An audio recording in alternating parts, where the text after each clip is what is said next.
নমো তচ্ছা ভগবতো অরহতো সম্মা সম্বুদ্ধচ্ছা। জগৎপূজ্য মহাকারণিক তথাগত সম্মুখ সম্বুদ্ধ শ্রীচরণে কৃতজ্ঞ প্রণাম নিবেদন করে পূর্ণ পারমিতে অংশগ্রহণকারী সকল উপাসক উপাসিকাগণের নিরোগ দীর্ঘায়ু সুখী জীবন তথা জ্ঞান বিমণ্ডিত জীবন কামনায় শুরু করতে চলেছে আজকের অভিধর্ম চর্চা ক্লাস।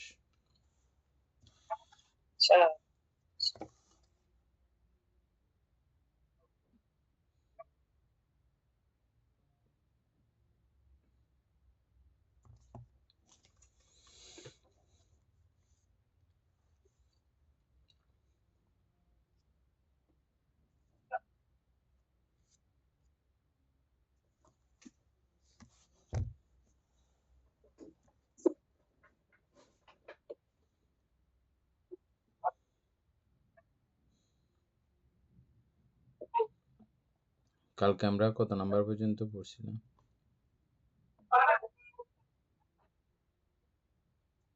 আমরা 257 পৃষ্ঠার মধ্যে ওই বিজ্ঞপ্তি, বিদ্যমান বিজ্ঞপ্তি, এটা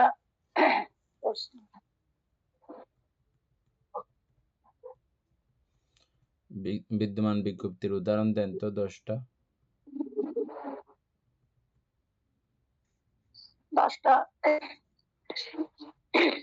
10টা নিলে মানে এখানে একটা রূপ দিতে পারে, তারপর বেদনা, চিত্ত, তারপর লোভ, দেশ, এগুলো হচ্ছে বিদ্যমান।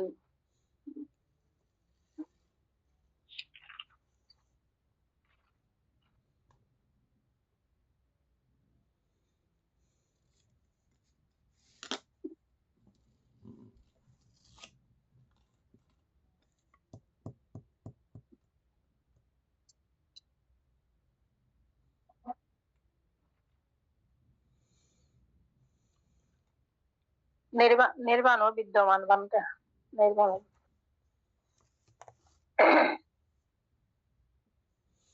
উপাসক দীপেন বাবু 10টা উদাহরণ দেন তো বিদ্যমান প্রজ্ঞপ্তির।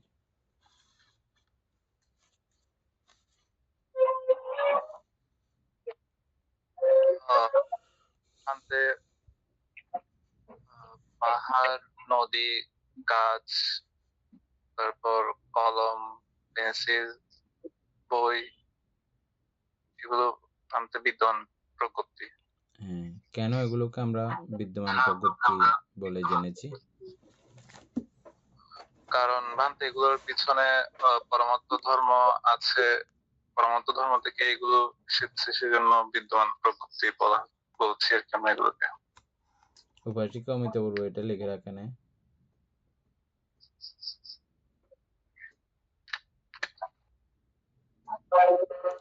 তারপর আমরা অবিদ্যমান প্রজ্ঞপ্তি এগুলো আপনাকে একটু দেখে রাখতে বলছিলাম, রাখছিলেন?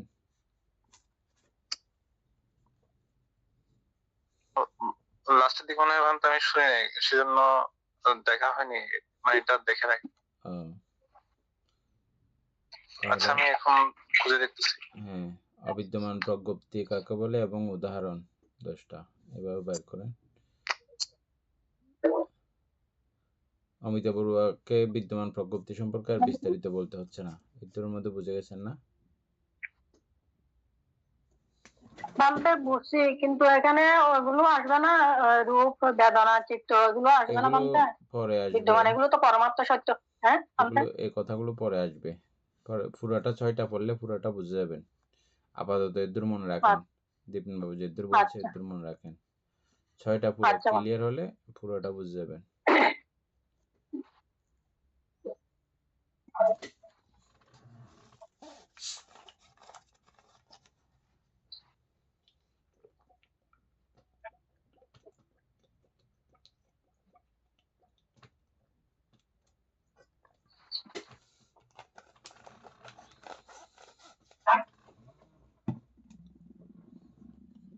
পাইছেন?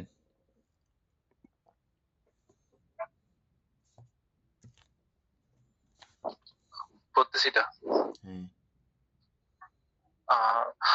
অভিধর্মে অবিদ্যমান প্রজ্ঞপ্তি বলতে এমন ধারণা বা নামকে বোঝায় যা কোনো বিদ্যমান পরমাত্ম ধর্মের অনুপস্থিতি নির্দেশ করে।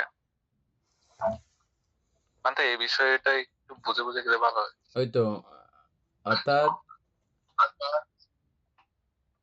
যেগুলোকে আমরা পরমাত্ম বিষয় বলে জেনেছি, ওই পরমাত্ম বিষয়ের অবিদ্যমান, ওই ওই পরমাত্ম বিষয়গুলো নাই, কিন্তু আমরা এটাকে প্রজ্ঞপ্তি করি। এটা হচ্ছে যে অবিদ্যমান প্রজ্ঞপ্তি। বুঝছেন?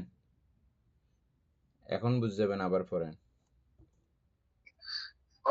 অভিধর্মে অবিদ্যমান প্রজ্ঞপ্তি বলতে এমন ধারণা বা নামকে বোঝায় যা কোনো বিদ্যমান পরমাত্ম ধর্মের অনুপস্থিতি নির্দেশ করে। বুঝছেন এখন? অর্থাৎ বান্তে ওই আমরা পরমাত্ম ধর্ম যে 4 প্রকার বলছিলাম, এইগুলো মানে উপস্থিত থাকে আর কি ওই প্রজ্ঞপ্তিতে। হ্যাঁ, আচ্ছা। এবার উদাহরণ আসবে 10টা, দেখেন। হ্যাঁ, মানে আরেকটা লাইন বলছে এটাকে করে, সেটা হচ্ছে গিয়ে সহজভাবে যা বাস্তবে কোনো স্বতন্ত্র পরমাত্ম ধর্ম নয়, বরং কোনো কিছুর না থাকা বোঝায়, তাকে অবিদ্যমান প্রজ্ঞপ্তি বলে। হ্যাঁ, ঠিকই আছে। আচ্ছা, উদাহরণ দিয়ে বুঝি। ধর একটি ঘরে কেউ নেই, তুমি বললে ঘরটি খালি। এখানে খালি নামে কোনো পরমাত্ম ধর্ম নেই, বরং এটি মানুষের অনুপস্থিতি বোঝাচ্ছে, তাই খালি হলো অবিদ্যমান প্রজ্ঞপ্তি। একটা উপাসিকা এগুলো লিখে রাখিয়েন। হ্যাঁ, 10টা উদাহরণ দিলে এগুলো 10টা উদাহরণগুলো লিখে রাখিয়েন। আচ্ছা। হ্যাঁ, অবিদ্যমান প্রজ্ঞপ্তির 10টি উদাহরণ। অন্ধকার। অন্ধকার এটার আসল অর্থ হচ্ছে কি আলোর অনুপস্থিতি। নীরবতা, শব্দের অনুপস্থিতি। শূন্য ঘর, লোক বা বস্তুর অনুপস্থিতি। গুহা, রূপকলাপের মাঝের ফাঁকা স্থান। কূপ, মাটি অপসারণের ফলে সৃষ্ট ফাঁকা স্থান। আকাশের ছিদ্র, রূপের অনুপস্থিতি। দরজার ফাঁক, কাঠ বা বস্তুর অনুপস্থিতি। অনুপস্থিত ব্যক্তি, ব্যক্তির না থাকা।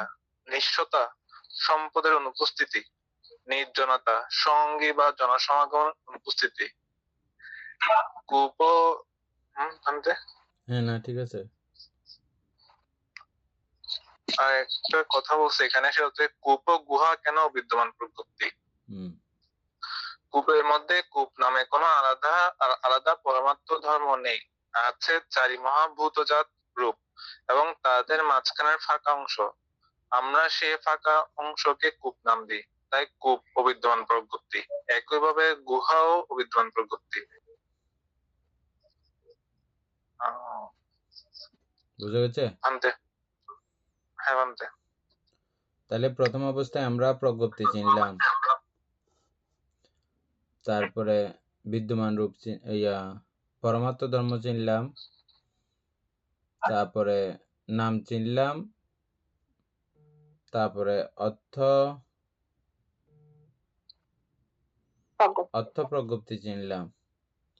আর এখন সবগুলোর সঙ্গে আবার ওই এই 6-এর সংযুক্তি, এগুলো আমরা পড়তেছি। বিদ্যমান প্রজ্ঞপ্তি চিনলাম, অবিদ্যমান প্রজ্ঞপ্তিও চিনলাম। অবিদ্যমান প্রজ্ঞপ্তির উদাহরণগুলো অমিত বড়ুয়া লিখে রেখেছেন?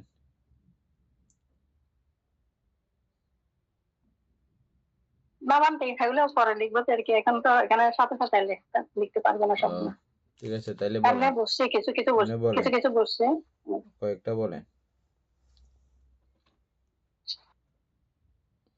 যেমন এখানে মানে নীরবতা বলছে, নীরবতা বলতে এখানে মানে শব্দের, যেখানে এখানে নীরবতা বলতে শব্দের অভাব, এটা বলছে অবিদ্যমান শব্দের। তারপর ঘর, ঘর মানে যেটা হচ্ছে ঘরের মধ্যে মানে যেমন খালি ঘরের মধ্যে যেমন এখানে মানে যে কোনো আলোর অভাব অথবা কোনো কিছুর অভাব, সেরকম পরবান্তে বলতে পারবো আমি একটু। আচ্ছা, এখনো আমি একরকম করে বুঝছি তো এগুলো। আমি একবার বলতেছি, যেমন অন্ধকার, এটা কিন্তু আমরা একটা প্রজ্ঞপ্তি করি। অন্ধকার বলতে আমরা একটা কিন্তু কিছু বুঝি, এটার নাম প্রজ্ঞপ্তি এবং অর্থ প্রজ্ঞপ্তি দুটোই আছে। এটার মাধ্যমে আমরা কিন্তু কিছু একটা বুঝতেছি না। কিন্তু এই অন্ধকারের মধ্যে আমরা পরমার্থ ধর্ম যেগুলো যেগুলো জেনেছিলাম, রূপ চিত্ত চৈতসিক রূপ নির্বাণ, এর মধ্যে এখানে কোনো কিছু আছে কি? এগুলোর কোনো কিছু বিদ্যমানতা আছে? অন্ধকার এই যে বিদ্যমানতা নাই, এগুলোকে বলা হয় অবিদ্যমান প্রজ্ঞপ্তি। এই জাতীয় যে বিষয়গুলো থাকবে, যে শব্দগুলো থাকবে, এগুলো অবিদ্যমান প্রজ্ঞপ্তি।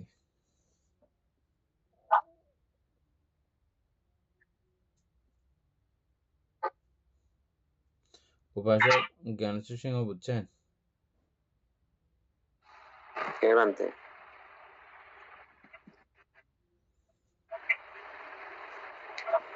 তারপরে বিদ্যমানের সহিত অবিদ্যমান প্রজ্ঞপ্তি, উপাসক দীপেন বাবু।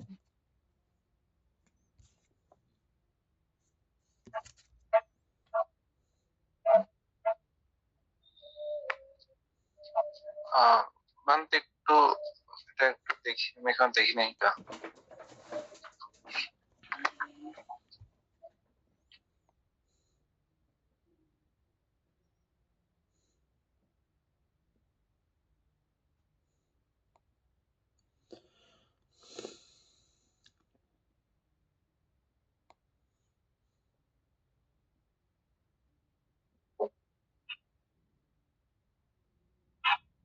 বিদ্যমানের সহিত অবিদ্যমান প্রজ্ঞপ্তি বলতে বোঝায় যেখানে কোনো বিদ্যমান অর্থাৎ পরমাত্মে অস্তিত্বশীল বস্তুকে অবলম্বন করে একটি অবিদ্যমান বা ধারণাগত বিষয়কে প্রকাশ করা হয়, অর্থাৎ ভিত্তি বা উপাদানটি বিদ্যমান পরমাত্ম ধর্ম, কিন্তু যে অর্থ বা ধারণা বোঝানো হচ্ছে তা অবিদ্যমান প্রজ্ঞপ্তি। শোনা যাচ্ছে নাকি একটু মিউট করবো? শোনা যাচ্ছে নাকি না আজান দিচ্ছে তো সেজন্য শোনা যাচ্ছে। তারপরে উদাহরণ বলেন। হ্যাঁ, উদাহরণ হচ্ছে পুরুষ। অভিধর্মের মধ্যে পুরুষ নামে কোনো পরমাত্ম ধর্ম নেই, কিন্তু আছে রূপ চিত্ত চৈতসিক পুরুষ ভাব রূপ। এই বিদ্যমান পরমাত্ম ধর্মগুলোর সমষ্টির উপর ভিত্তি করে আমরা বলি এটি একজন পুরুষ। এখানে বিদ্যমান হচ্ছে রূপ নাম ধর্ম, অবিদ্যমান হচ্ছে পুরুষ ধারণা, তাই এটি বিদ্যমানের সহিত অবিদ্যমান প্রজ্ঞপ্তি। ঠিক আছে, মানুষের লাগবে না। তারপরে অবিদ্যমানের সহিত বিদ্যমান প্রজ্ঞপ্তি।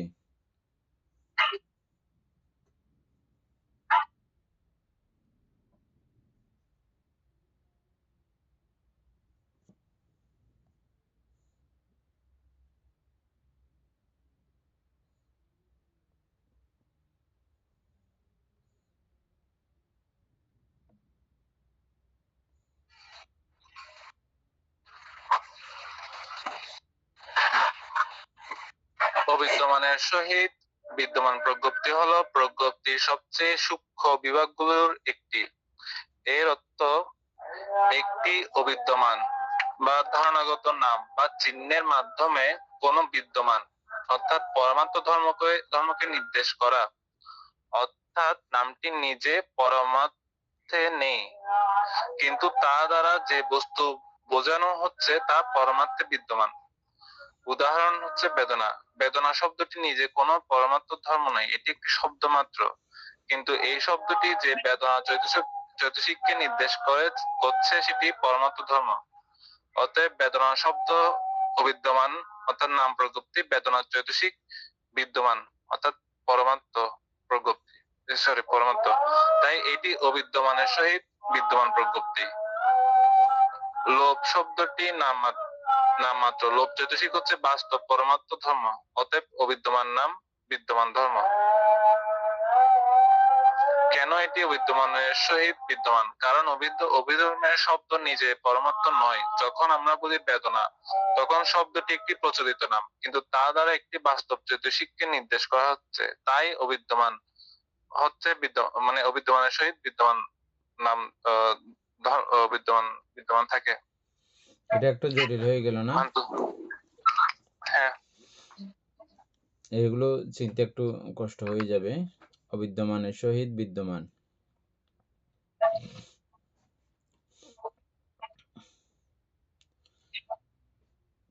অর্থাৎ এটি একটি নামমাত্র।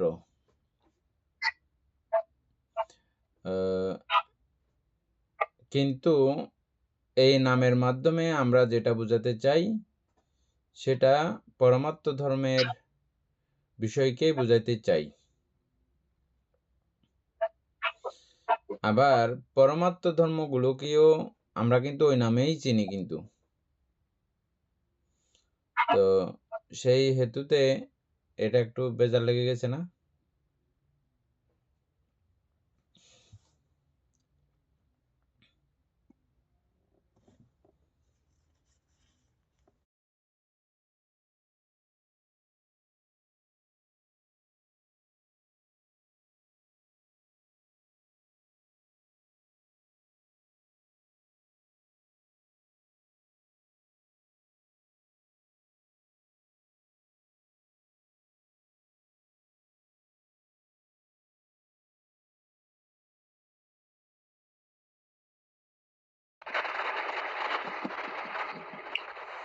এখানে উদাহরণে যেটা বলতেছে, উদাহরণগুলো আরো কয়েকটা পড়েন। হ্যাঁ, উদাহরণে যেটা বলছে সেটা হচ্ছে কি বেদনা শব্দ।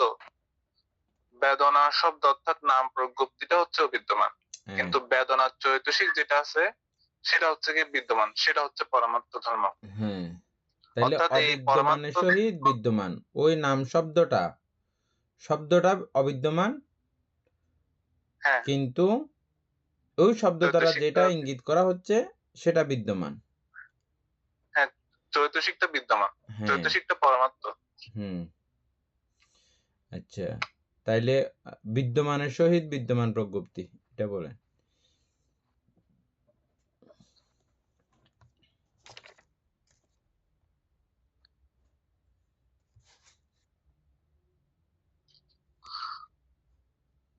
একটি বিদ্যমান বিষয়কে নির্দেশ করার জন্য এমন একটি নাম বা ধারণা ব্যবহার করা যা নিজেও বিদ্যমান বিষয়ের উপর প্রতিষ্ঠিত। অন্যভাবে বললে, যেখানে নামকরণ বা নির্দেশ এবং নির্দেশিত বস্তু উভয়ের ভিত্তি পরমাত্ম ধর্ম। উদাহরণ হচ্ছে চক্ষুপ্রসাদ। যখন বলা হয় চক্ষুপ্রসাদ, তখন চক্ষুপ্রসাদ শব্দটি একটি নাম প্রজ্ঞপ্তি এবং এটি যে বস্তু নির্দেশ করছে চক্ষুপ্রসাদ রূপ, সেটিও একটি বিদ্যমান পরমাত্ম ধর্ম। অতএব বিদ্যমান ধর্মকে বিদ্যমান ধর্মের ভিত্তিতে নির্দেশ করা হচ্ছে। বেদনা, যখন বলা হয় বেদনা, তখন বেদনা নামে যে চৈতসিক আছে তা পরমাত্মে বিদ্যমান। এই শব্দটি সে বাস্তব বেদনাকে নির্দেশ করছে।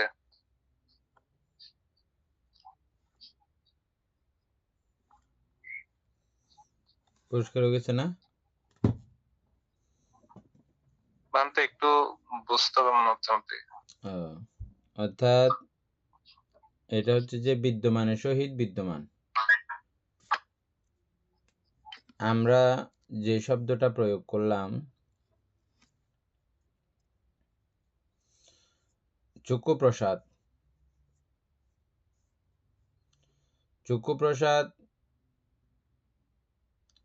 এটা বাস্তবেও আছে, বিদ্যমান, আর এটা দিয়েও যেটা আমরা নির্দেশ করতেছি সেটাও বিদ্যমান। তো এই ক্ষেত্রে আমরা যে আগে বিদ্যমানের সহিত অবিদ্যমান যেটা বলছিলাম, ওই দুটোটার একটু ইয়া লেগে যাচ্ছে না? এখানেও যদি বলি যে এখানেও যদি বলি আমরা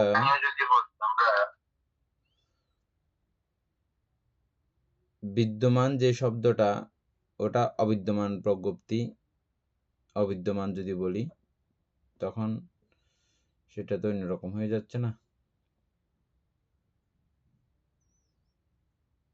আচ্ছা, আরো কয়েকটা উদাহরণ। হ্যাঁ, ওই বেদনা নিয়ে এখানে একটা মানে আবার উদাহরণ দিছে এই ইয়াতে। সেটা হচ্ছে কি বেদনা যখন বলা হয় তখন বেদনা নামে যে চৈতসিক আছে তা পরমার্থে বিদ্যমান। এই শব্দটি সেই বাস্তব বেদনাকে নির্দেশ করছে।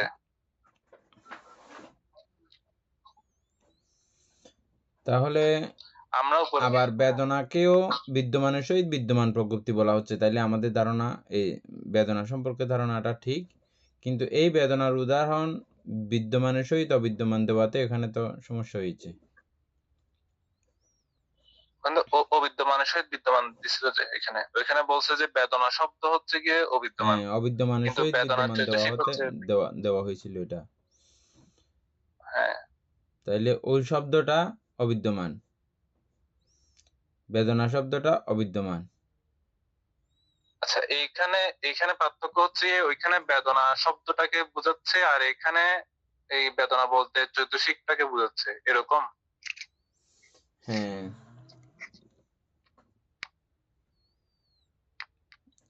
একটা উদাহরণ দিয়ে হবে না, আরো কয়েকটা দেখেন। লোভ, দেশ, মোহ এগুলো নিয়ে বলতেছে এগুলো হচ্ছে গিয়ে বাস্তব চৈতসিক এবং সেই বাস্তব চৈতসিককে নাম দ্বারা নির্দেশ করা হচ্ছে, এই কারণে এটা বিদ্যমানের সহিত বিদ্যমান প্রজ্ঞপ্তি। তো সেম ভাবে বেদনা ইও বিদ্যমানের সহিত বিদ্যমান প্রজ্ঞপ্তি, কিন্তু বেদনাকে যখন অবিদ্যমানের সহিত বিদ্যমান প্রজ্ঞপ্তি বলা হয়েছে, এটার জন্য এখানে একটু অসুবিধা লাগছে না? হ্যাঁ বান্তে, এই উদাহরণটা রিপিট প্রশ্ন করতে হবে আপনাকে আবার। বেদনা তো বাস্তবে আছে, তাহলে এটা বিদ্যমানের সহিত অবিদ্যমানের সহিত বিদ্যমান প্রজ্ঞপ্তি কিভাবে হলো? এটা রিপিট প্রশ্ন করতে হবে।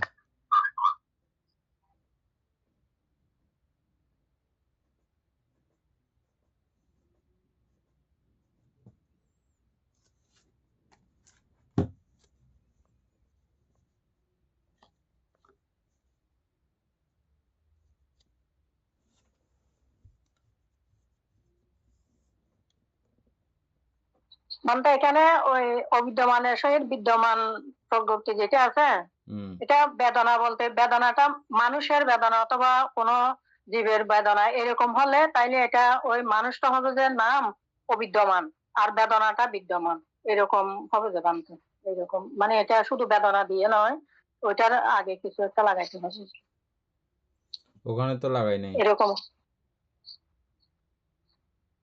আমি একটা এরকম পাইছি।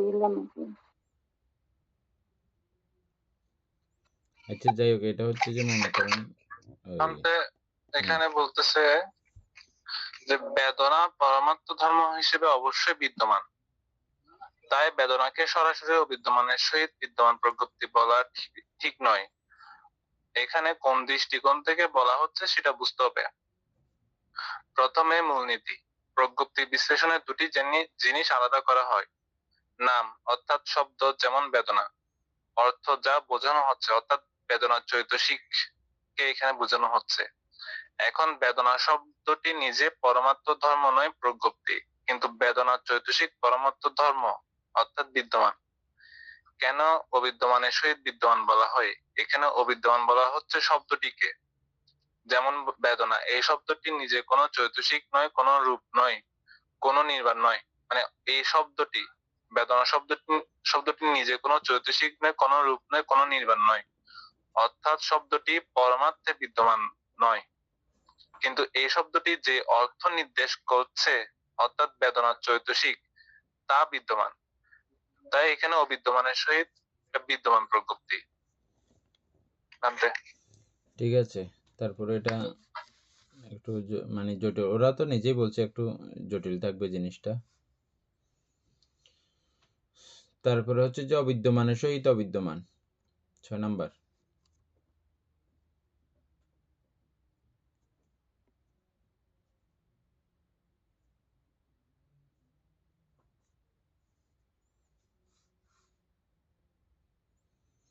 এগুলো বিস্তারিত আছে এমনি, আমরা আগে পড়ছিলাম যে বুঝি নাই, সেজন্য এখান থেকে প্রত্যেকটা দেখে দেখে যাচ্ছি।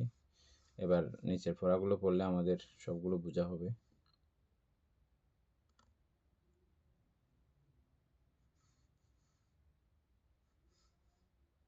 আহ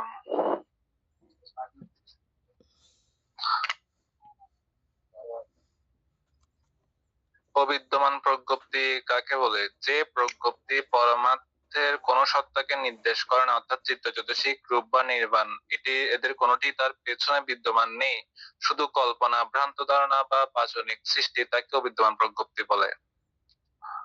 আহ এখানে অবিদ্যমানের সহিত কথাটির অর্থ, অবিদ্যমানের সহিত বলতে বোঝানো হয় যে যার পেছনে কোনো বিদ্যমান নেই, সে অবিদ্যমান সত্তা থেকে অবিদ্যমান প্রজ্ঞপ্তির জন্ম, অর্থাৎ বিদ্যমান প্রজ্ঞপ্তি তৈরি হয় বিদ্যমান পরমাত্মের ছায়া থেকে। অবিদ্যমান প্রজ্ঞপ্তি তৈরি হয় অবিদ্যমান বিষয়ের কল্পনা থেকে, যেমন আত্মা কল্পনা থেকে আত্মা প্রজ্ঞপ্তি। তাই অবিদ্যমানের সহিত অবিদ্যমান প্রজ্ঞপ্তি বলতে বোঝায় যে প্রজ্ঞপ্তির উৎপত্তি হয়েছে কোনো বাস্তব ভিত্তি ছাড়াই, কেবল মনের ভুল বা ভাষার খেলায়।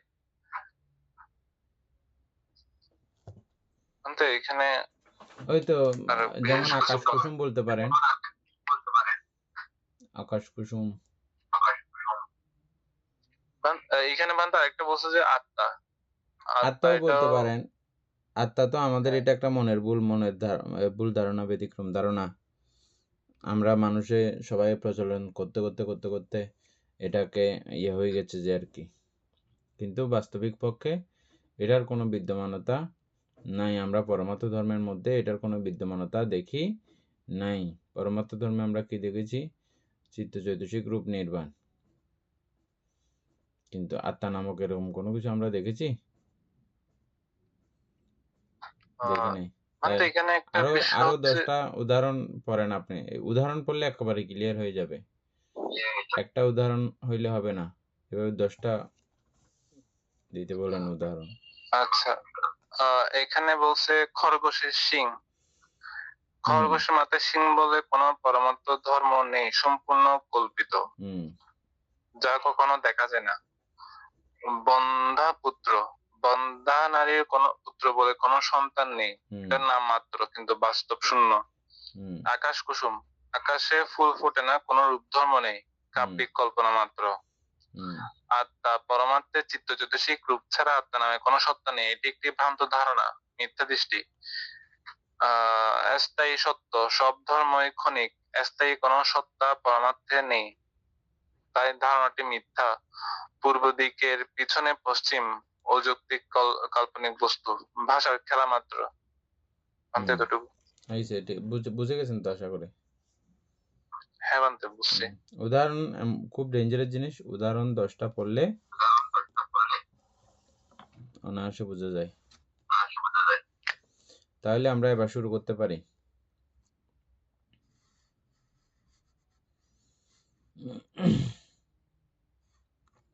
এটা অনেক আগে পড়া হয়েছিল অবশ্য। অর্থাৎ যদি পারমার্থিকভাবে বিদ্যমান রূপ, বেদনা ইত্যাদি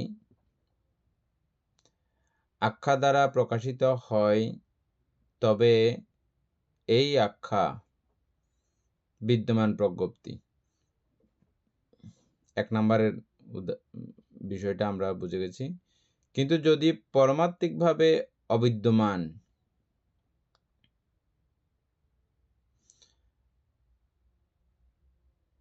ভূমি, পর্বত ইত্যাদি আখ্যা দ্বারা প্রকাশিত হয়, এগুলো পারমার্থিকভাবে কিন্তু অবিদ্যমান। এই শব্দগুলো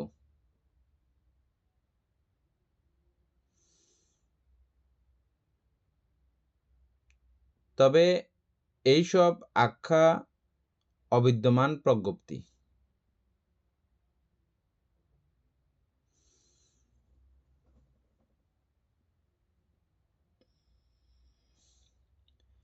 এই উভয় মিশ্রিত করিয়া স্বরবিজ্ঞ, স্ত্রী শব্দ, চক্ষুবিজ্ঞান, রাজপুত্র যথাক্রমে বুঝিতে হইবে।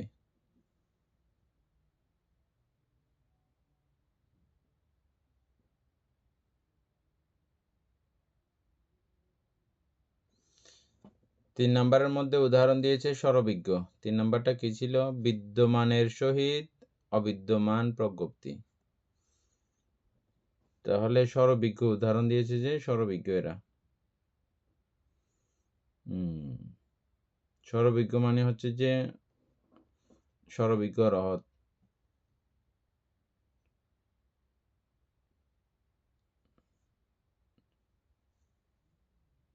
স্বরবিজ্ঞ এটা বিদ্যমান আছে, চৈতসিক, চিত্ত চৈতসিক বিদ্যমান এর সহিত অবিদ্যমান।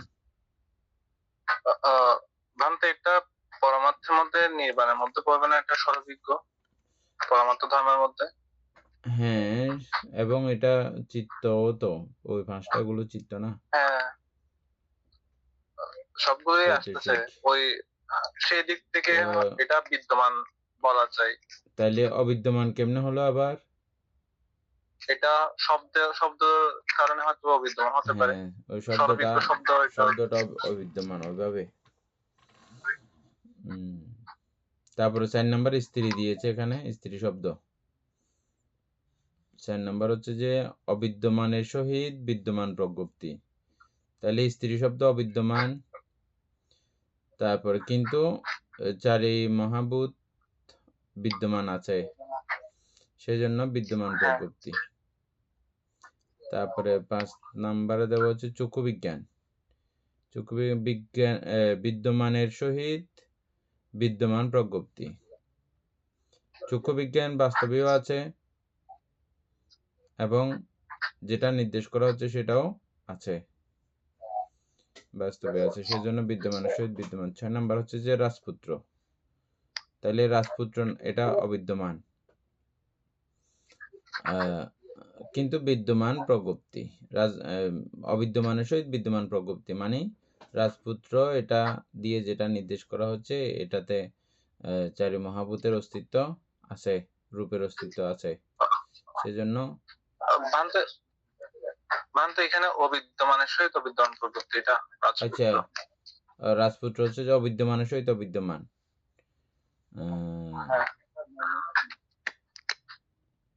পারমাত্মিক ভাবেও এর কোনো বিদ্যমানতা নাই, বাস্তবেও কোনো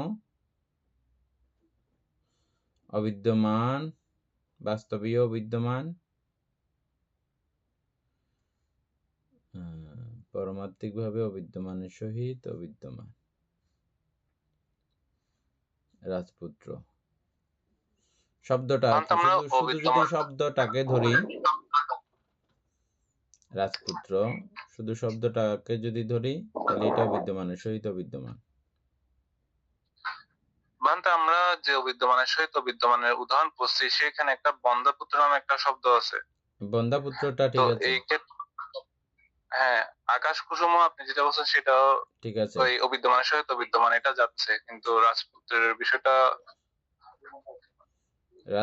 বিষয়টা একভাবে যাচ্ছে।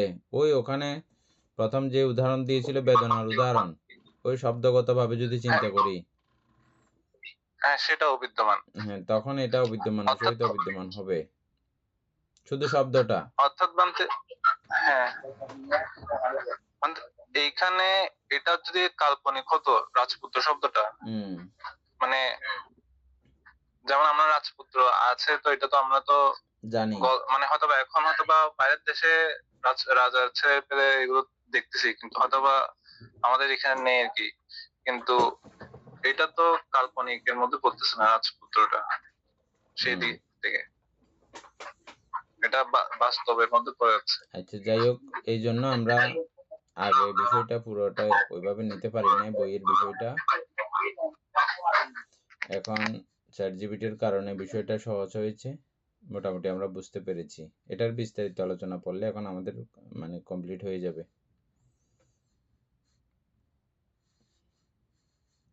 তারপরে সারজ্ঞতাটা আলোচনা করে।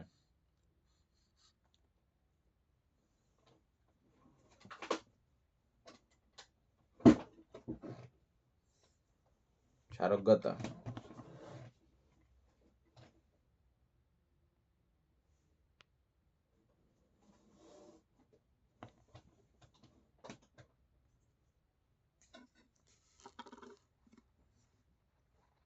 বানটা আমি পড়তেছি, তো করতেছি না। হ্যাঁ, পড়া ছিল, এমনি আলোচনা করার জন্য বলছি। আচ্ছা, ডিপেন্ড করুক না তাই।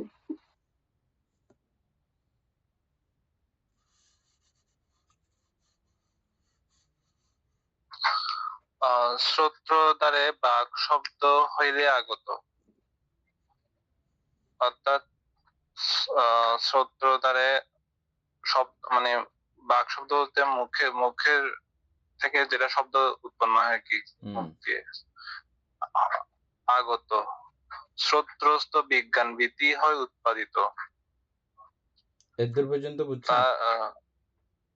হ্যাঁ বানতে, অর্থাৎ কানে, আমরা কানে যে শব্দটা শুনি সেটা যখন উপস্থিত হয় তখন আমাদের শ্রোত্র বিজ্ঞান ভীতি উৎপন্ন হয়।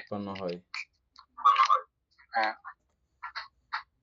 তারপরে লাইন, তার অনন্তরে যবে সে আলম্বন, অর্থাৎ সেটার পরপর যে আলম্বন আসে আর কি, মনদার পথপরি করে আগমন, মানে ওই আলম্বন যেটা আসলো এটা মনোদারের পথ দিয়ে আগমন করে, সম্প্রতি সন্তিরণ আকারে যখন প্রবেশ করতেছে, মনে পড়ছে? ধাতু ত্রিক যেটা আছে, মনোধাতু, হ্যাঁ মনোধাতু ত্রিক আর কি। আচ্ছা, সুবিদিত হয় অর্থ তাহার তখন, যখন এগুলো ওই জায়গাতে যখন যায় সন্তিরণের মধ্যে, হ্যাঁ তখন এটা সুবিদিত হয়, সুন্দর করে বোঝা যায় তখন বিষয়টা কি কি শব্দ ছিল।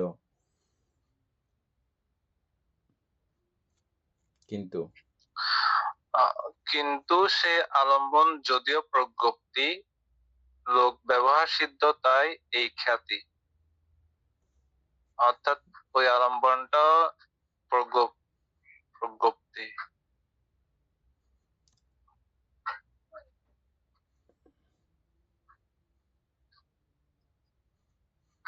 এখানে প্রজ্ঞপ্তি বলতে দুইটাই বোঝানো হচ্ছে, মানে নাম প্রজ্ঞপ্তি আর অর্থ প্রজ্ঞপ্তি দুইটাই আসবে আলম্বন। এবং আলম্বন যদিও প্রজ্ঞপ্তি, লোক ব্যবহার সিদ্ধ, তাই এই খ্যাতি।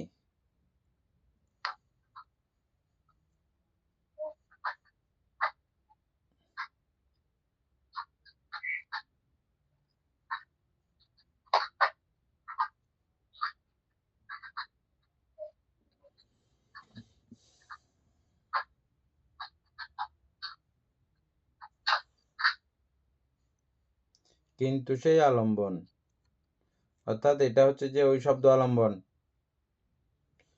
আলম্বন এটা প্রজ্ঞপ্তি, লোক ব্যবহার সিদ্ধ, তাই খ্যাতি।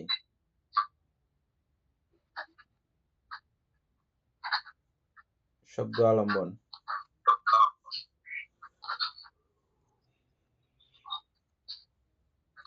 আর এখানে আরেকটা কথা বলছে যে সুবিদিত হয় অর্থ তাহার তখন, তাহলে ওইখানে প্রথমে যেটা নাম প্রজ্ঞপ্তি সেটা পরবর্তীতে মনোদারে যখন যায় তখন এটা অর্থ প্রজ্ঞপ্তি হচ্ছে। হ্যাঁ, যখন মনোদারে যাবে তখন এটার অর্থ প্রজ্ঞপ্তি উৎপন্ন হয়।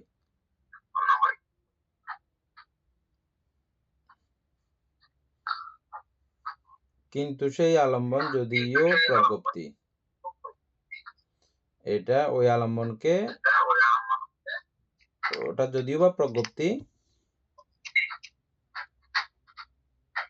লোক ব্যবহার সিদ্ধ, তাই খ্যাতি, তাই এই খ্যাতি।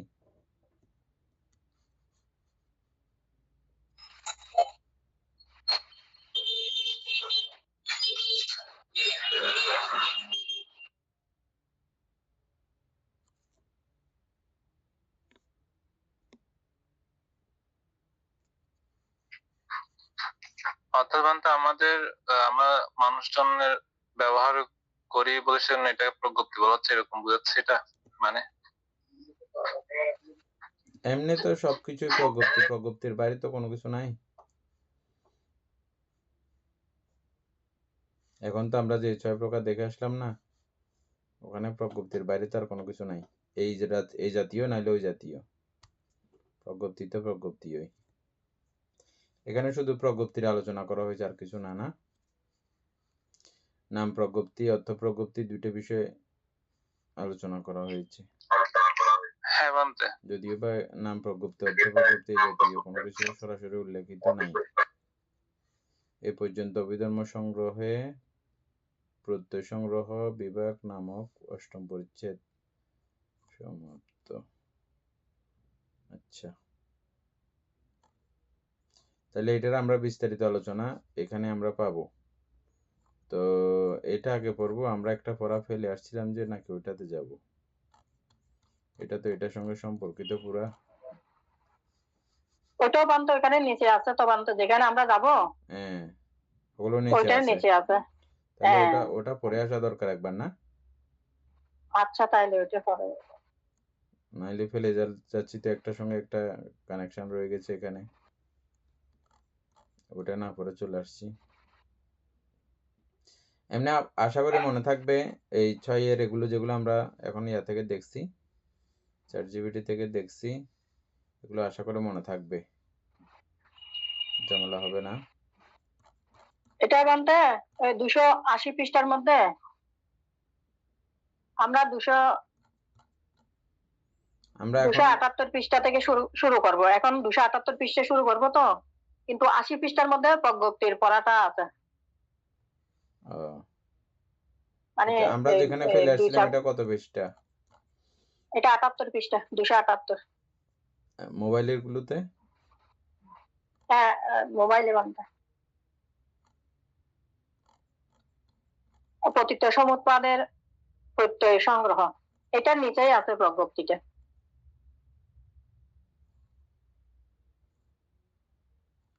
আমরা এখান থেকে ফেলে চলে গেছিলাম যে। হ্যাঁ বান্তে, আমরা অকুশল চিত্তের প্রত্যয় পর্যন্ত শেষ করে তারপর আবার এখানে চলে গেছিলাম। অকুশল চিত্তের প্রত্যয়,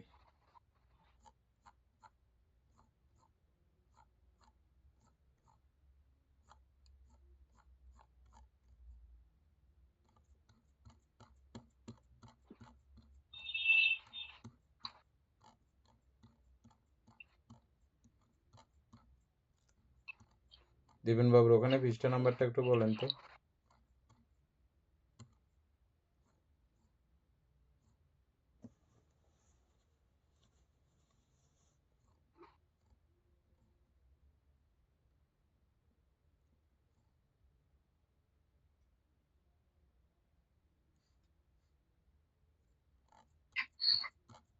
বান্তে আমিও খুঁজে পাই না এটা কোন জায়গায়। এটা 278 পৃষ্ঠার মধ্যে ওই প্রত্যয় সমুৎপাদের প্রত্যয় সংগ্রহ, অবিদ্যা এক থেকে যেগুলো আমরা ওই অবিদ্যার প্রত্যয় সংস্কার যেগুলো করছি, এগুলো এখন এখানে আলোচনা আছে আর কি, বিস্তারিত। আচ্ছা, প্রত্যয় সমুৎপাদের আমরা উপরে কি প্রত্যয় কোনো কিছু সংগ্রহ ফেলে আসছিলাম না পড়ে? বলতে উপরের পৃষ্ঠাতে 249 পৃষ্ঠার ওখানে কোনো কিছু না পড়ে ফেলে আসছিলাম।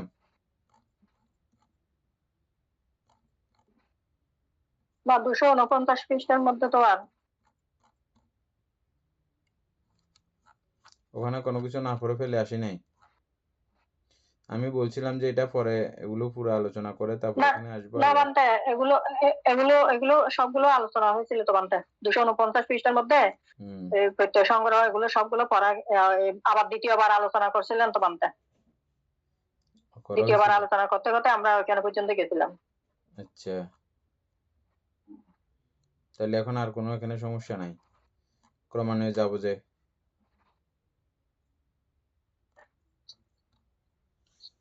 হ্যাঁ বান্তে,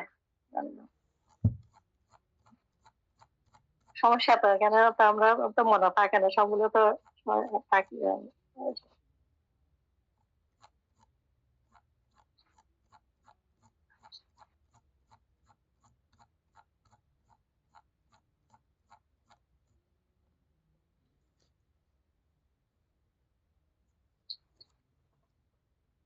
উপাসিকা চন্দনা বড়ুয়া পড়েন। প্রত্যয় সংগ্রহের সংক্ষেপার্থ।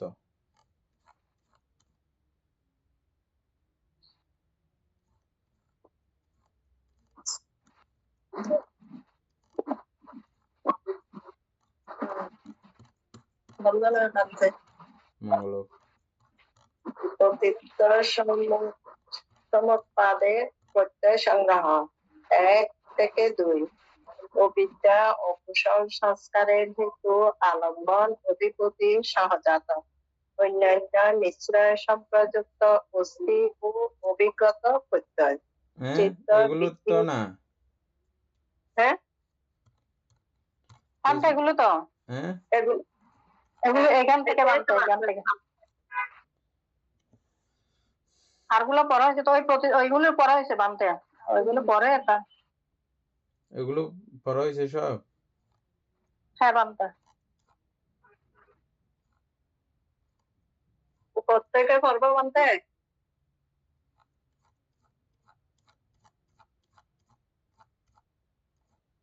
প্রস্থান নীতি এগুলো পড়া হয়েছে না? হ্যাঁ, বানতে প্রস্থান নীতি পড়া হয়েছে।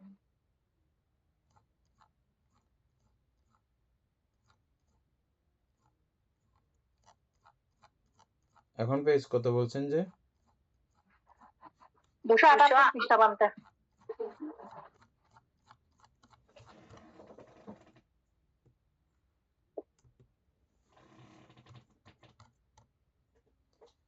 অকুশল চিত্তের প্রত্যয় সংগ্রহ এখান থেকে? এটা পড়া গেছে বানতে, এটার পরে ওই ওইটা এর নিচেরটা। অপতিত্ব সমুৎপাদের প্রত্যয় সংগ্রহ। হ্যাঁ, বানতে এটা। পতিত্ব সমুৎপাদের প্রত্যয় সংগ্রহ। হ্যাঁ, উপাসিকা পড়েন। 1 থেকে 2 অবিদ্যা ও কুশল সংস্কারের হেতু আলম্বন অধিপতি সহজাত অনন্য নিশ্চয় সম্প্রযুক্ত অস্থি ও অভিজ্ঞত প্রত্যয়। চিত্ত বিধির প্রত্যেক পূর্ববর্তী যবনের অবিদ্যা পরবর্তী যবনের অকুশল সংস্কারের অনন্তর সমানান্তর অনন্তর রূপ নিশ্চয় আশেবন আস্তি ও বিগত প্রত্যয়। কিন্তু পূর্ণ সংস্কারের আলম্বন প্রকৃতির উপনিশ্রয় প্রত্যয় এবং আনঞ্জাভি সংস্কারের শুধু প্রকৃতি উপনিশ্রয়। 2 থেকে 3 সংস্কার বিজ্ঞানের প্রকৃতি। লাগবে না। উপাসক দীপেন বাবু বুঝছেন তো না? আমি না পড়তে পড়তে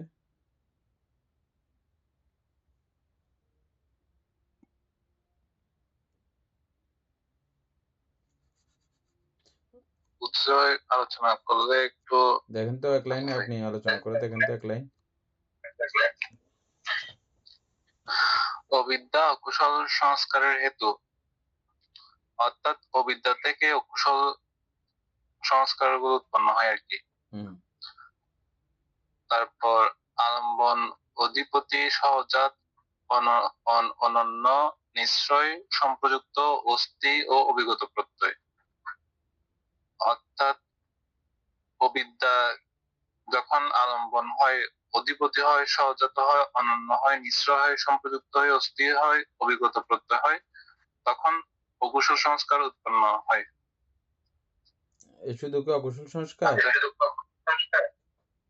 হ্যাঁ, অবিদ্যা অকুশল মানে এরকম তো বলছে না, ওখানে একটা আঁক আছে। কোনটা? ওই যে অকুশলের পাশে একটা দেখেন। হ্যাঁ, অকুশলের পাশে একটা হাইফেন আছে। হ্যাঁ, ওটা দিয়ে কুশল অকুশল এগুলো বুঝতে হবে। হ্যাঁ, কুশল আসবে। অর্থাৎ এক কথায় অবিদ্যার কারণে সংস্কার, বুঝছেন? ওই অবিদ্যার কারণে সংস্কার 1 এবং 2।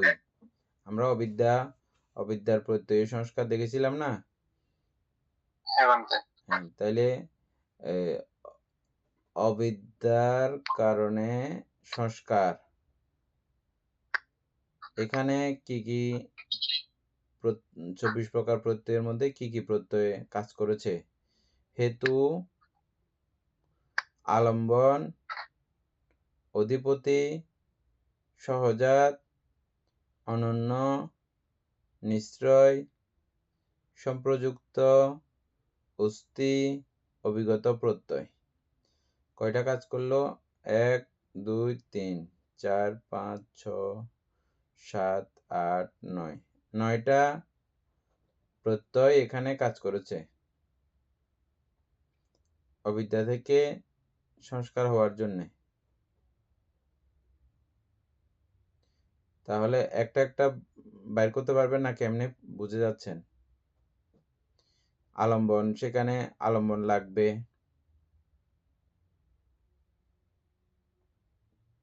আলম্বন লাগবে কি না?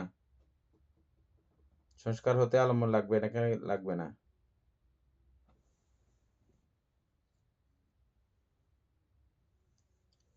আমি তো বলবো আলম্বন লাগবে।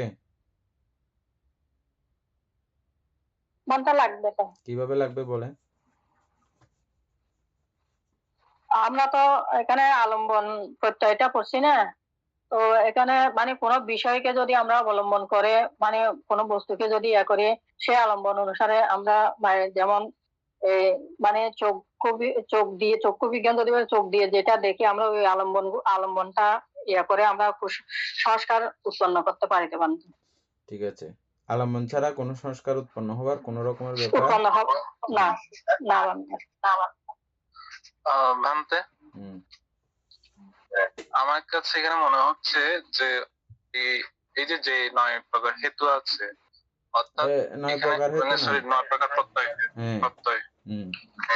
প্রত্যয় আছে, এগুলোর মধ্যে সবগুলোই মানে যখন অবিদ্যাটা হেতু হচ্ছে, যখন আলম্বন হচ্ছে, যখন অধিপতি হচ্ছে, অর্থাৎ এখানে আলম্বন করে আলাদা কোনো বিষয় আসছে না, অর্থাৎ এখানে অবিদ্যাটাই আলম্বন, অবিদ্যাটাই অধিপতি, তখনই কুশল সংস্কারটা উৎপন্ন হচ্ছে।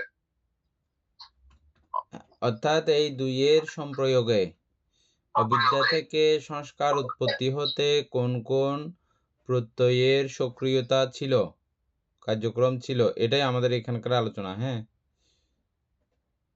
আগের যেভাবে পড়ে আসছি আর কি আমরা, মনে পড়ছে এখন? তাহলে এখানে হেতু কাজ করবে, সংস্কার উৎপন্ন হতে অবশ্যই হেতু কাজ করবে, লোভ দেশ মোহ, অলোপ দেশ অমোহ।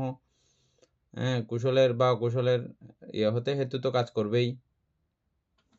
তারপরে আলম্বনও কাজ করবে, আলম্বন ছাড়া তো সংস্কার হতেই পারবে না। তারপরে অধিপতি, চারি অধিপতি পড়ছিলাম না আমরা? চারি অধিপতির মধ্যে যে কোনো একটা থাকবে, অধিপতি কাজ করবে। তারপরে সহজাত, এখানে সংস্কার উৎপন্ন হওয়ার সময় অবশ্যই সহজাতের ব্যাপার আছে। সর্বচিত্ত সাধারণ চৈতসিক হইলেও আছে। হ্যাঁ, তারপরে অনন্য আছে, যেহেতু সর্বচিত্ত সাধারণ চৈতসিকের ব্যাপার আসছে তাইলে এখানে অনন্যও আসবে। তারপরে নিশ্রয়, অবশ্যই এটা একটা আসলে আর নিশ্চয়ই অবশ্যই এসে গেছে। সম্প্রযুক্ত অটোমেটিকভাবে আসছে। তারপরে আস্তিভাব, অস্থি, এটাও আছে, অভিগত এটাও আছে। বুঝে গেছেন? হ্যাঁ বন্ধু, বুঝছি। তারপরে হচ্ছে যে উপাসক জ্ঞান সঙ্গ, বুঝছেন? হ্যাঁ মানতে বুঝে যাচ্ছে।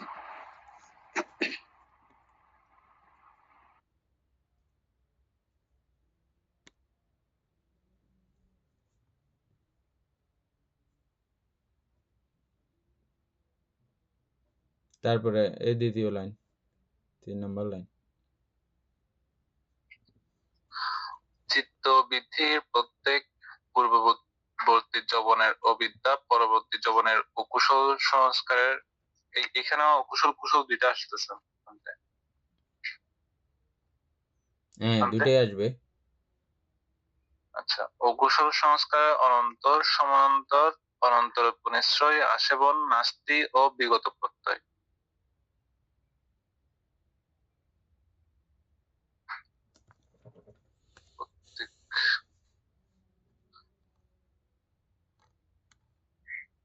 চিত্তবৃত্তির প্রত্যেক পূর্ববর্তী যবনের অবিদ্যা, পরবর্তী যবনের অকুশল সংস্কারের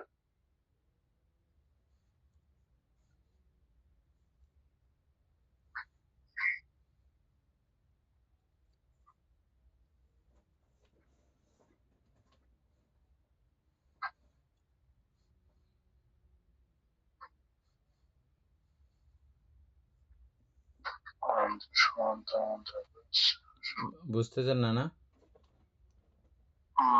বুঝছি বলতে, কিন্তু বুঝে বলার মতো পাচ্ছি আমি এটা। চিত্তবৃত্তির প্রত্যেক পূর্ববর্তী যবনের অবিদ্যা, পরবর্তী যবনের অকুশল সংস্কারের অনন্তর সমান্তর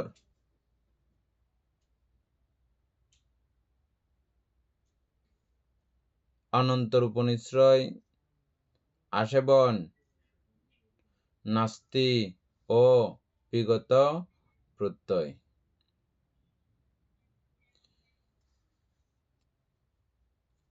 চিত্তবৃত্তি আমরা চিনি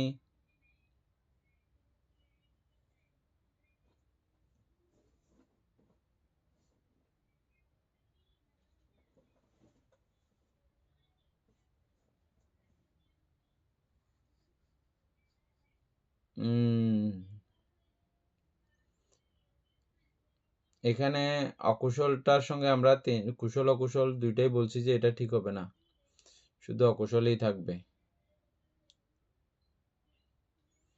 অকুশলের বর্ণনা। নিচেরটাও অকুশলেই বলতে হবে। সেই ক্ষেত্রে তাহলে এরকম হবে যে না, প্রদত্ত সমাজপাঠটা শুধু কুশলের জন্য হচ্ছে, কুশলের জন্য হচ্ছে না, এরকম এটা পরে আলোচনা আছে, এই জন্য বলতেছি। আচ্ছা, পরে আছে দেখেন।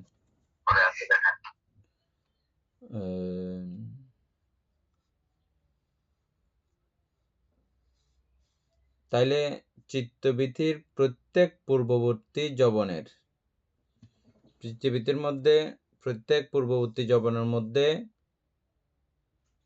এটা শুধু যবনের কথা বলা হয়েছে, এই যবনের মধ্যে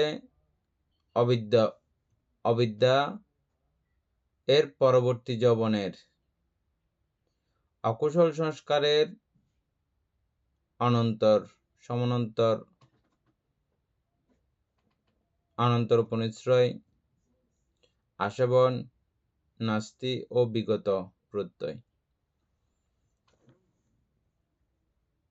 না বুঝে থাকলে জিজ্ঞেস করেন কোন জায়গাটা বুঝেন নাই। এখানে পূর্ববর্তী যবনের ওইটা কোনখান থেকে চিত্তবৃত্তির প্রত্যেক পূর্ববর্তী যবনে আমরা সর্বোচ্চ 7টা যবন দেখেছি। হ্যাঁ, এই যবন প্রত্যেকটার মধ্যেই অবিদ্যার বিদ্যমান, ওখানেই আমরা হেতু সংযুক্ত হতে দেখি। শুধু যবনের মধ্যেই হেতু সংযুক্ত হয়, এদু তো আমরা জানি। তো প্রত্যেকটা যবনের মধ্যেই, এই 7 প্রকার যবনের মধ্যে প্রত্যেকটা যবনের মধ্যেই অবিদ্যা থাকবে না?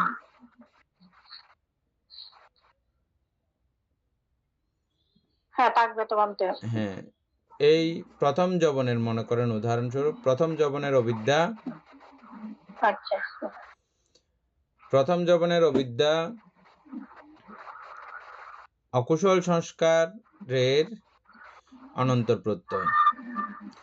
আচ্ছা, পরবর্তী যবনে। হ্যাঁ, তাহলে ওই অবিদ্যাটা পরবর্তী যবনের অনন্তর প্রত্যয়। এটা একটু আগেই এটা হয়েছে, নিঃশেষ হয়েছে, এই জন্য এই অবিদ্যাটা অনন্তর প্রত্যয় এবং সমান্তর প্রত্যয়। অনন্তর বুঝলে সমান্তর একই। এবং অনন্তর উপনিশ্রয়, এটাকে কেন্দ্র করে ওটার অস্তিত্ব তৈরি হয়েছে দ্বিতীয় যবনের। এটার আশ্রয়ে ওটার অস্তিত্ব তৈরি হয়েছে দ্বিতীয় অবিদ্যার বাদ ওই অকুশল পরবর্তী অকুশল যবনের। এবং সেখানে আশেবনের ব্যাপার আমরা দেখেছি, এটা থেকে এটা হয়, ডেভেলপ করে একটা প্রক্রিয়া নেয়, এটা আশেবন। তারপরে নাস্তি কিভাবে? প্রথম যবনের নাস্তি ভাব বা ওই প্রথম যবনের অবিদ্যার নাস্তিভাব, ওটা নাই হলেই দ্বিতীয় যবন আসতে পারতেছে, ওটা আমরা জানি। তারপরে বিগত, এটা বিগত হয়ে গেলেই ওটা উৎপন্ন হতে পারে দ্বিতীয় যবন, বিগত। উপাসক দিবেন বাবু না বুঝে থাকলে বলেন, উপাসক জ্ঞান সিংহ না বুঝে থাকলে বলেন।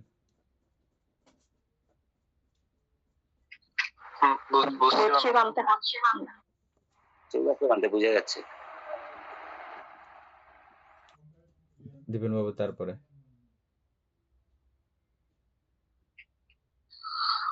কিন্তু পুণ্য সংস্কারের আলম্বন ও প্রকৃতি উপনিশ্রয় প্রত্যয়, এবং আনঞ্জাভি সংস্কারের শুধু প্রকৃতি উপনিশ্রয়।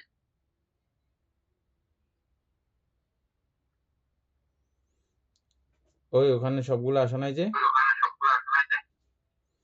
এখন আসছে।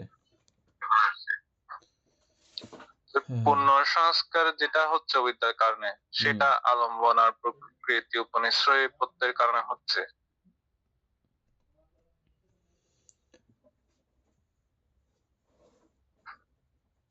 কিন্তু পুণ্য সংস্কারের আলম্বন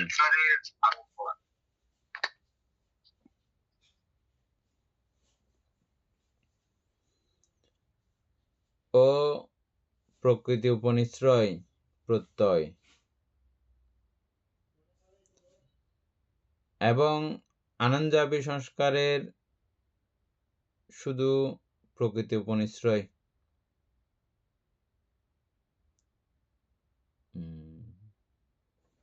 এদূর পর্যন্ত তো ঠিক আছে।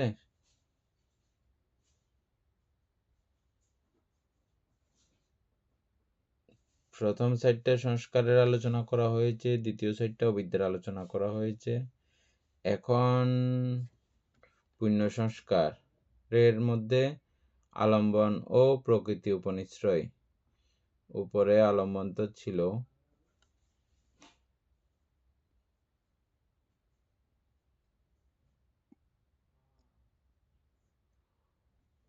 আলম্বন ও প্রকৃতি উপনিশ্রয় প্রত্যয় এবং আনঞ্জাবি সংস্কারের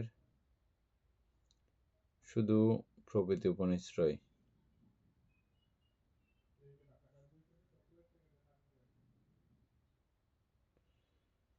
উপনিশ্রয়ও ছিল আগে,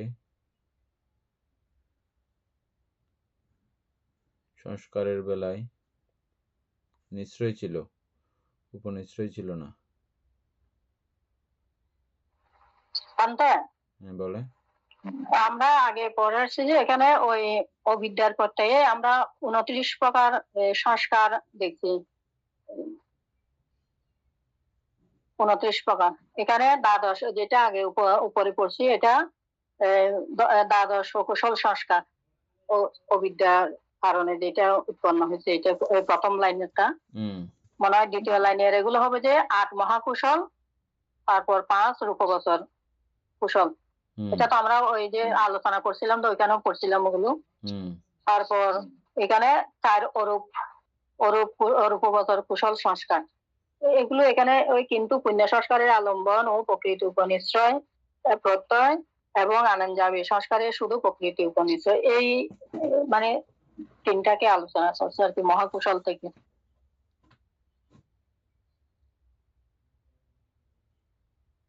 ওগুলো সবগুলো থাকবে পুণ্য সংস্কারের বেলাতেও, ওই আলম্বন সব ওই প্রত্যয় সবগুলো থাকবে। শুধু যোগ হবে কি, এখানে শুধু যোগ করতে হবে যে পুণ্য সংস্কারের আলম্বন, পুণ্য সংস্কারের আলম্বন ও প্রকৃতি উপনিশ্রয় প্রত্যয়। তারপরে হচ্ছে যে ওই যেগুলো রূপবচর অরূপবচরের বেলায় হচ্ছে যে আনঞ্জাবি সংস্কার শুধু প্রকৃতি উপনিশ্রয়, এটা আনন্দাবি সংস্কারের শুধু প্রকৃতি উপনিশ্রয় রূপবচর অরূপবচরের বেলায়। তাহলে মিলে গেছে। আর ওগুলো সবগুলো থাকবে সংস্কারের মধ্যে। ওগুলো সবগুলো বলতে হেতু, আলম্বন, অধিপতি, সহজাত, অনন্য, নিশ্রয়, সম্প্রযুক্ত, অস্থি, অভিগত, এগুলো সবগুলো থাকবে। এগুলো হচ্ছে যে সংস্কারের মধ্যে। জানতে ওই যে আনান যাবি ওইটা তো বুঝতে পারিনি। উপাসিকা অমিতপূর্ব আনন্দা সংস্কারটা বলেন। জানতে ওই রূপবছর রূপবছর ওগুলোকে বলো যে না বন্ধু, পুরো গান না। কিছু কিছু বইয়ের মধ্যে শুধু অরূপ বছরের চিত্তগুলোকেই আনঞ্জা সংস্কার বলা হয়।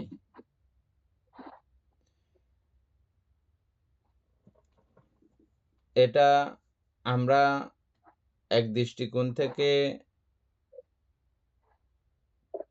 কুশল সংস্কারের অন্তর্গত বলি, কিন্তু কুশল সংস্কারের অন্তর্গত হইলেও ওই অরূপবচর অবস্থার মধ্যে বা রূপবচর অবস্থার মধ্যে আমরা এটাকে সরাসরি কুশল বলে বলতে পারি না। এই জন্য এটার একটা স্পেশাল ভাবে চিহ্নিত করার জন্য, বোঝার জন্য এই আনঞ্জা সংস্কার। তারপরে আনঞ্জা সংস্কার এখানে হঠাৎ করে আপনি বুঝতে পারবেন একটা উদাহরণ দিলে।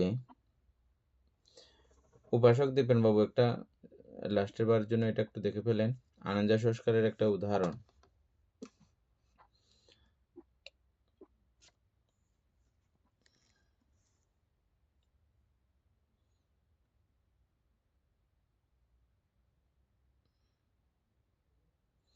এবং কেন আনঞ্জা সংস্কার, কেন আনঞ্জা বলা হয়?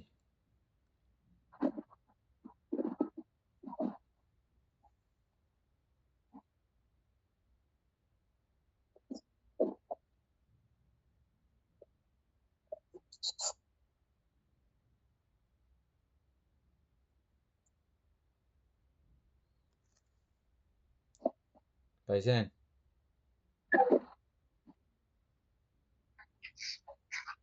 ভাবতে দেখতেছি এটা চ্যাটজিপিটির লিমিটেশন তো এটাতে একটু আরেকটা যেটা আছে এটাতে একটু আস্তে আস্তে করে।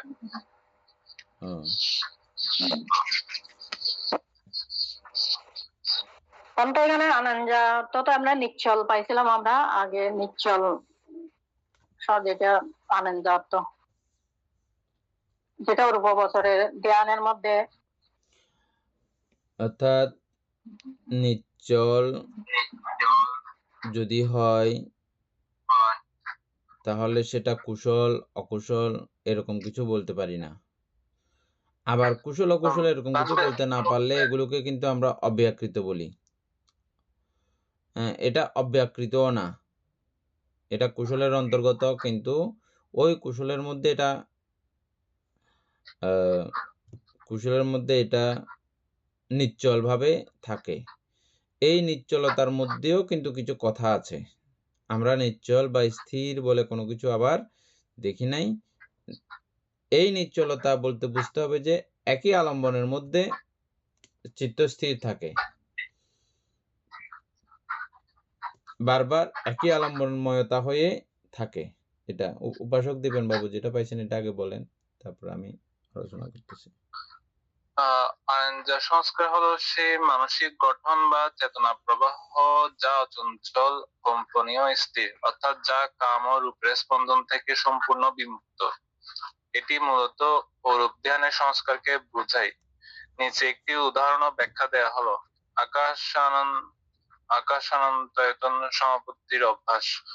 মনে করুন কোন ভিক্ষু বা যোগী চতুর্থ ধ্যান লাভ করে, তারপর অরূপ ধ্যানের প্রথম স্তর আকাশানন্তয়তন ভাবনায় মনোনিবেশ করেন। তিনি বারবার এই ধ্যান অনুশীলন করেন, সীমাহীন আকাশকে আলম্বন করে চিত্তকে স্থির করেন। ধীরে ধীরে এই অনুশীলন অভ্যাসে পরিণত হয়। চিত্ত কামচিন্তা, রূপের প্রতি আসক্তি, শব্দ স্পর্শ ইত্যাদি বিক্ষেপ একেবারে জন্মাতে পারে না, যেমন তেলহীন প্রদীপ জ্বলে না। এই ধ্যানের অভ্যাসগত শক্তি বা পুনরাবৃত্তিজাত সংস্কার, যার দ্বারা মৃত্যুর পর অরূপ ব্রহ্মলোকের জন্ম হয়, তাকে আনন্দা সংস্কার বলা হয়।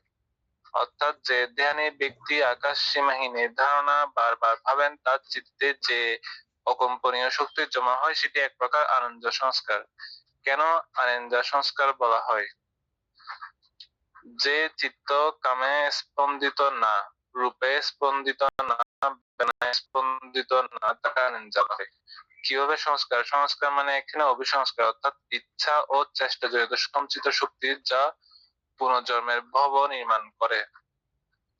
3 প্রকার অভিসংস্কার: পুণ্যাভিসংস্কার, কাম উপভোগের কুশল যা সুগতি দেয়; উপন্যাভিসংস্কার ও কুশল দুর্গতি দেয়; আনন্দাভিসংস্কার অরূপ ধ্যান যা অরূপ ভাব দেয়। ভান্তে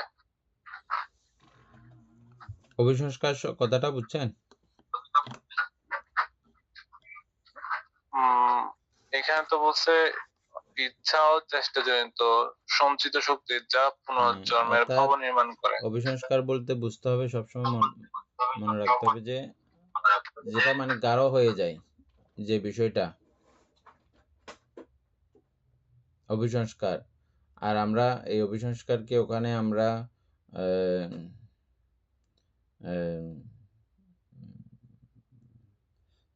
তৃষ্ণার প্রত্যয়ে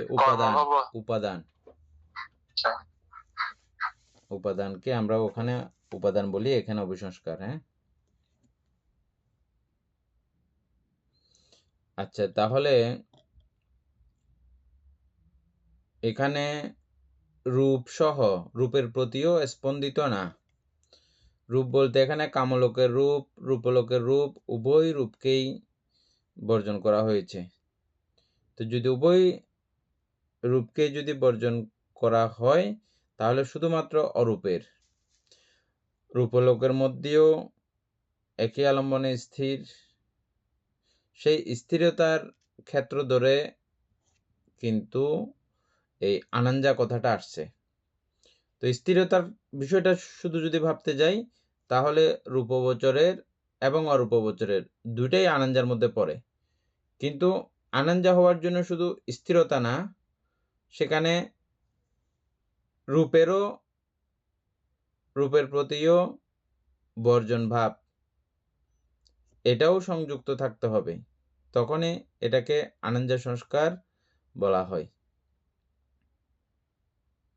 এই আনন্দা সংস্কারকে অরূপবচর কুশলও বলতে পারি, আমরা বলি। কুশল বললে তখন অরূপবচর কুশল বলতে হবে, আর সংস্কার বললে তখন আনন্দা সংস্কার বলতে হবে। শুধু সংস্কার হিসাবে যদি বলি আনন্দা সংস্কার, কিন্তু এই আনন্দা সংস্কার কিন্তু অরূপবচর কুশল। এক কথায় সেই মুহূর্তে গিয়ে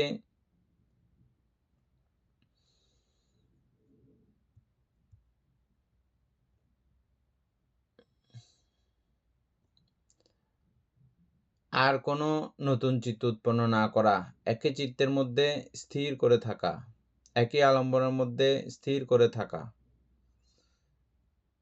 এটাকে আনন্দা। একই আলম্বনের মধ্যে অচঞ্চলভাবে থাকা, এটাকে আনন্দা বলা হয়। যাই হোক, উপাসিকা আশা করে বুঝছেন।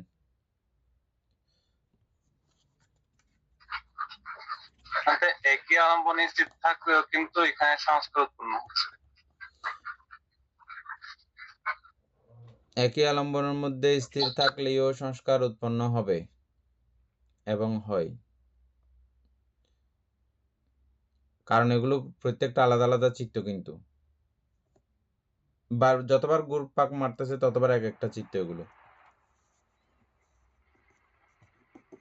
ভান্তের রূপবচরেও তো থাকে, তবে এখানে শুধু রূপবচরের কি সংস্কার হবে? পূর্ণ সংস্কার। এটাও রূপবচর কুশল, রূপবচর পুণ্য সংস্কার, রূপবচর কুশল বা পুণ্য সংস্কার, এভাবে বলতে পারবো।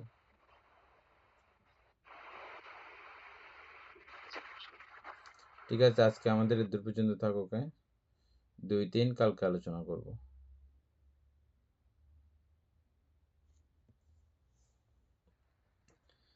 সদ্ধর্মপ্রাণ প্রিয় উপাসক উপাসিকা বৃন্দ, এতক্ষণ যাবৎ আমরা অভিধর্ম চর্চা করেছি, এতে আমাদের অপ্রমেয় পুণ্য সাধিত হয়েছে। এই পুণ্য রাশি অনন্ত চক্রবাসী সত্যগণকে দান করছি, গুরুবান্তি দেবকে দান করছি, মাতা পিতাগণকে দান করছি, এবং এই পুণ্যের কাছে আমরা প্রত্যেকে প্রার্থনা করব নির্বাণ লাভ অবধি অসৎ ব্যক্তি, মূর্খ ব্যক্তি পাপ মিত্রের সংসর্গ লাভ না করে সদা সর্বদা জ্ঞানদর্শী কল্যাণ মিত্রের সান্নিধ্য সংসর্গ লাভ করতে সক্ষম হই।